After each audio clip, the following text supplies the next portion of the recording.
Good morning and happy Palm Sunday on this, the sixth Sunday of Lent.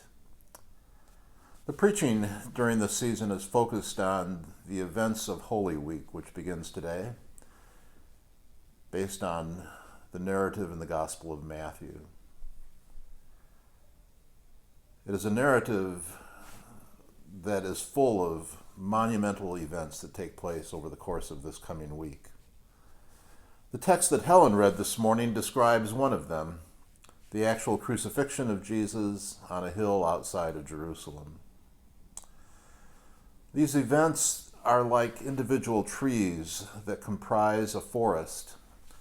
Sometimes it's helpful to step back and take a look at the forest, not just at the individual trees. Biblical scholars write about the Christ event when they want to talk about the whole of the forest of the story of Jesus. This morning I want us to think about a couple questions. What is the Christ event all about? What does it accomplish? A single word actually summarizes the work of God in the Christ event. It is the word atonement, not a word that is frequently used. We may have some sense of what atonement means. Typically, it goes something like this. Well, Jesus died for my sins. That's what atonement means. Others would say his death paid the price for my sins. Others would say he died in my place. Now, these are, in fact, the basic elements, some of the basic elements of the atoning work of God in the Christ event. No argument with that. But these are just a few of the trees that are planted in the forest that together is the atoning work of God in the Christ event. Hannah just shared a story about the way different people encountered and experienced an elephant. Each one had something different to say about the elephant. Each was accurate, but each was incomplete. There was more to the elephant. The elephant was larger than any one of them realized. The atoning work of God in the Christ event is like that. There is more to it than we may have been taught or heard. Or maybe we heard it but didn't catch it. My hope is we can enlarge our understanding of the massive, huge, amazing work of God in the event called atonement, in the word called atonement. The outcome of atonement is, I suggest, the creation of a new community, the church. That's what the atoning work of God in Christ leads up to. The formation on Pentecost Sunday, described in the book of Acts chapter 2 as the church. This is the big picture within which we move and live and have our being as Christ followers, always everywhere. So whether we are gathered or scattered as we are today, we are always the church of Jesus Christ, created by the atoning work of God in the Christ event. Ironically, a clear picture about sin, a clear understanding about sin, helps us grasp the massive scope and size of God's atoning work in the Christ event. Genesis 1 and 2 gives us a picture of what Scott McKnight calls a hyper-relational setting. In the story of Eden, we see a set of relationships. There is the relationship with God.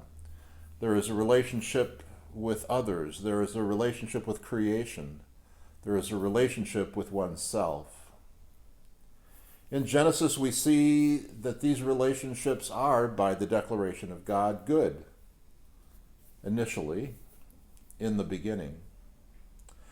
But as we read further in Genesis, we see sin ruptures the relationship between God and humans, and in the rupture of that relationship, all other relationships are ruptured, fractured as well.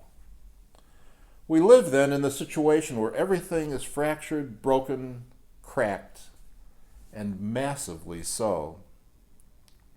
COVID-19, with which we are struggling, as a society, as a world, is but the latest example of this brokenness. And we see how massively the planet is being disrupted by COVID-19.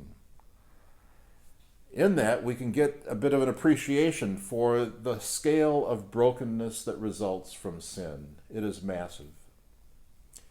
So in the face of the massiveness of sin, our understanding of God's atoning work through the Christ event also needs to be robust, even larger.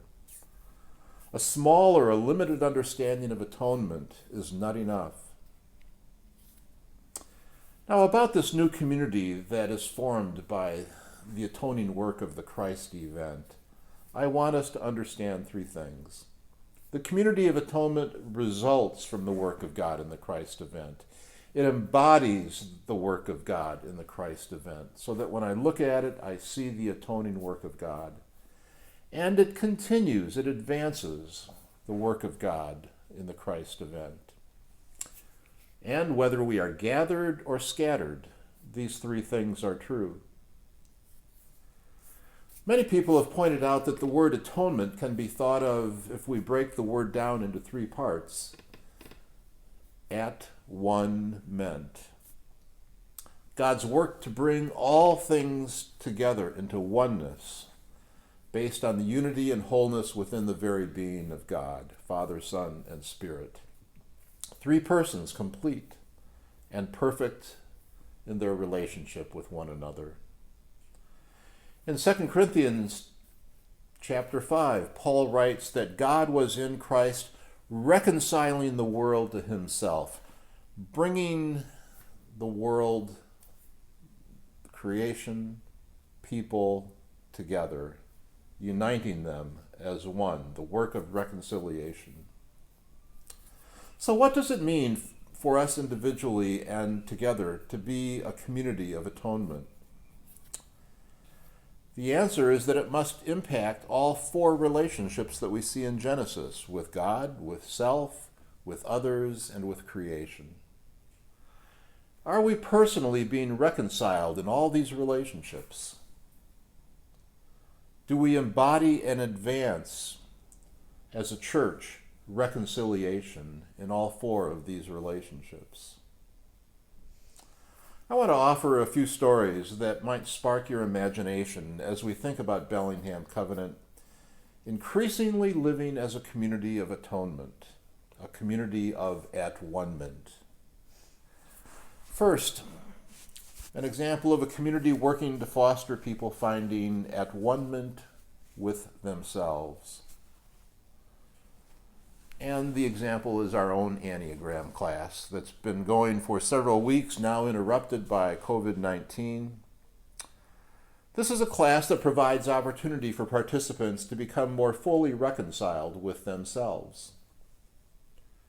Participants take a deep dive into their own personalities and behaviors, helping them look at who they are and better understand their routine personal behaviors and patterns, especially the ruts and the potholes we can get into from time to time.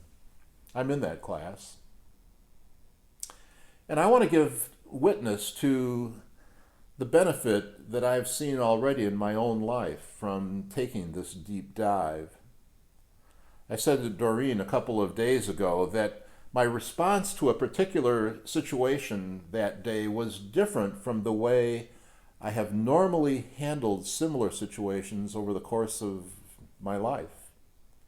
And the way I've typically handled them has not been very good. But this time it was different. I responded in a different way. Something is changing in me, in my own life, because of what I have experienced in that class. So BCC, by offering this opportunity to the congregation, and I jumped into it, others have as well, is providing a chance for me, others, to deal with some of the brokenness and chaos in our own lives, helping us to find greater at-one-ment with ourselves. Hats off to Joy Solstice and Susie McFadden for their leadership in this class. A second example I would like to provide shows a congregation at work to bring at-one-ment about between people with others. This example also has some connection to BCC. Pastor Becca Hill Worrell helped her congregation recently, which is the Cedar Creek Covenant Church in Maple Valley, Washington. She helped them design and implement something they call DELVE, D-E-L-V-E. The 2016 election revealed to Becca and leaders in her congregation that there were pretty serious disagreements in their church. Tensions, in fact. She believed it was important, however, for people to do more than simply avoid difficult topics, which is pretty easy to do. The leadership of the church spent months trying to figure out a way to create opportunity for people to talk about difficult subjects together. And they developed DELVE. It started 18 months ago, and every couple of months a group of 15 to 20 people get together and have a frank discussion about a difficult topic. They prepare, they follow a set of behavioral guidelines, and then talk frankly together. Becca reports, initial fears that if you knew what I really think, you wouldn't like me, have instead become knowing why you think and believe as you do helps me appreciate and respect you more. Just the opposite of what people were afraid of. Their 3.5-hour discussions have delved into subjects like immigration, incarceration, and racial righteousness, and more. A church fostering at-one-ment between people with one another. Not simple agreement, that's not their goal, but providing opportunity for reconciliation between people with diverse, different viewpoints and perspectives. There's an online presentation that Becca's put together. If you Google DELVE and Becca Worrell, you'll probably find it. Third example, a community of atonement fostering at-one-ment with creation.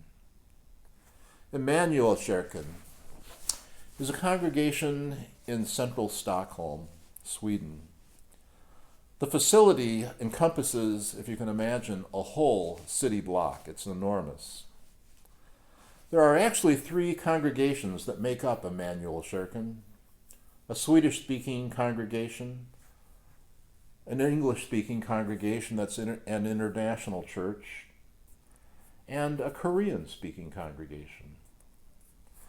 They share a common facility, but as a staff, they regard themselves and operate as a single staff, one congregation, one church with multiple congregations and a single staff. They have a combined shared budget-making process. They share, obviously, their facilities, not only with each other, but also with the hotel that they own, the church owns, and operates in the same complex. They share some of the same facilities. In a world of scarce resources and in a world that's conscious of the impact of resource use on creation, this is the most efficient use of facilities and resources I think I have ever seen. And the stunning sanctuary bears witness to creation in a winsome and inspiring ways in the heart of a very urban city. I share these stories with you today in the simple hope that God would use them and other thoughts or ideas that we may have to nudge us towards new ways of living as a community of atonement, of at-one-ment in our world today, in all of its complexity and uncertainty. May it be so. God bless you.